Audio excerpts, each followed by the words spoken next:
মধ্যপ্রাচ্যে ফের বাড়ছে যুদ্ধের আশঙ্কা। বিশ্বের অন্যতম গুরুত্বপূর্ণ সমুদ্রপথ হরমুজ প্রণালীকে ঘিরে তৈরি হয়েছে নতুন উত্তেজনা। অভিযোগ, ইরানের ইসলামিক রেভলিউশনারি গার্ড বা আইআরজিসি অন্তত দুটি বাণিজ্যিক জাহাজকে লক্ষ্য করে ক্ষেপণাস্ত্র ছুড়েছে। হামলায় দুটি জাহাজ ক্ষতিগ্রস্ত হলেও এখনো পর্যন্ত কোনো জানে শেষ হওয়ার খবর নেই। তবে এই ঘটনাকে অত্যন্ত উদ্বেগজনক বলে মনে করছেন আন্তর্জাতিক কূটনীতিক এবং নিরাপত্তা বিশেষজ্ঞরা। কারণ মাত্র 3 সপ্তাহ আগেই আমেরিকা এবং ইরানের মধ্যে একটি সমঝোতা হয়েছিল, আর সেই সমঝোতা অনুযায়ী হরমুজ প্রণালী দিয়ে চলাচলকারী বাণিজ্যিক জাহাজের ওপর আর কোনো ধরনের হামলা চালাবে না ইরান। কিন্তু নতুন এই ক্ষেপণাস্ত্র হামলার অভিযোগ সামনে আসতেই সেই সমঝোতার ভবিষ্যৎ নিয়ে একটা বড় প্রশ্ন উঠেছে। শুধু তাই নয়, কয়েকদিন আগে কাতারের মধ্যস্থতায় আমেরিকা এবং ইরানের মধ্যে 1 সপ্তাহের জন্য একটি অস্থায়ী যুদ্ধবিরতির মতো সমঝোতাও হয়েছিল।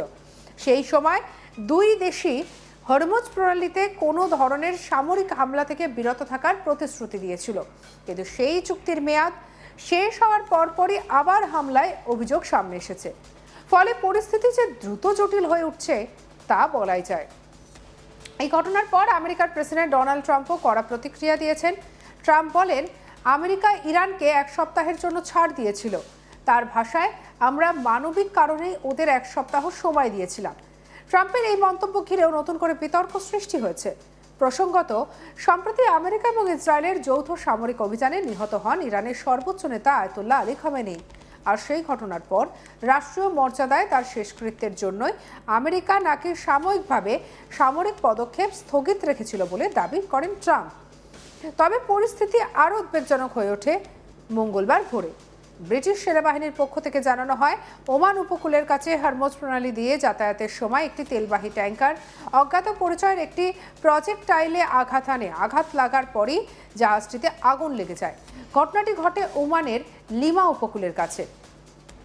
ব্রিটেনের United kingdom maritime trade operations centre বা UKMTO জানিয়েছে, জাহাজটি তখন হরমুজ প্রণালী ছেড়ে ওমান উপসাগরের দিকে দক্ষিণমুখী যাত্রা করেছিল।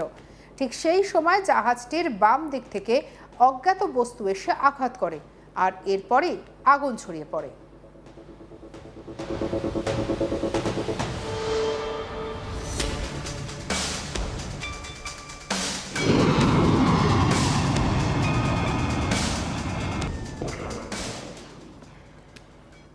UKMTO সঙ্গে সঙ্গে আশেপাশের সমস্ত বাণিজ্যিক জাহাজকে সতর্ক করে দেয়।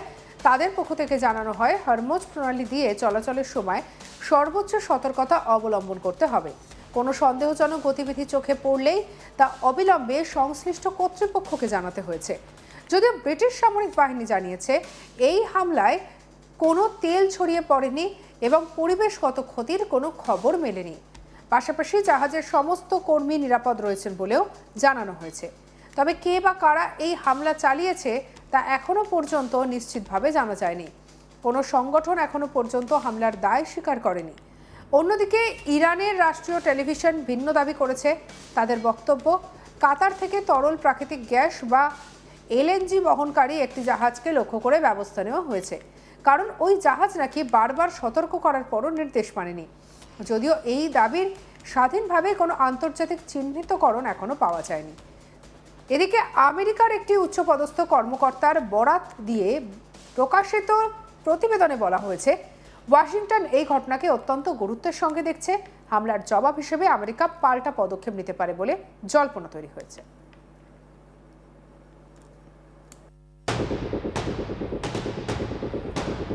ডোনাল্ড ট্রাম্পও এই প্রসঙ্গে কড়া বার্তা দিয়েছেন। তিনি বলেছেন, আমরা একভাবে বা অন্যভাবে জিতবই। তবে একই সঙ্গে তিনি এও বলেন যে তিনি এখনও আলোচনার মাধ্যমে সমস্যার সমাধান চান, কিন্তু প্রয়োজনে কঠোর সামরিক ব্যবস্থা নিতে পিছপা হবেন না।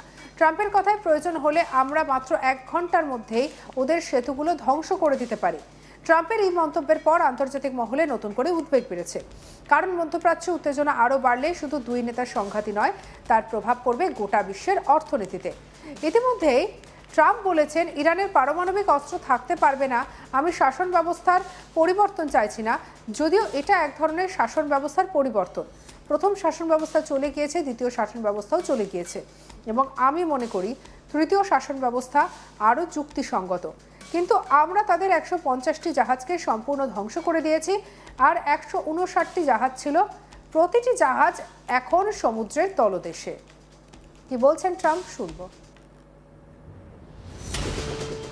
That it was, I think it's even lower on a barrel basis than it was before we started.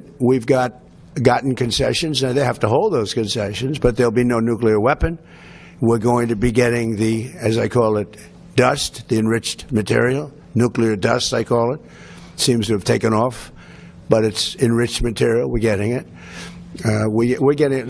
I went in for one reason, very strongly, that Iran cannot have a nuclear weapon.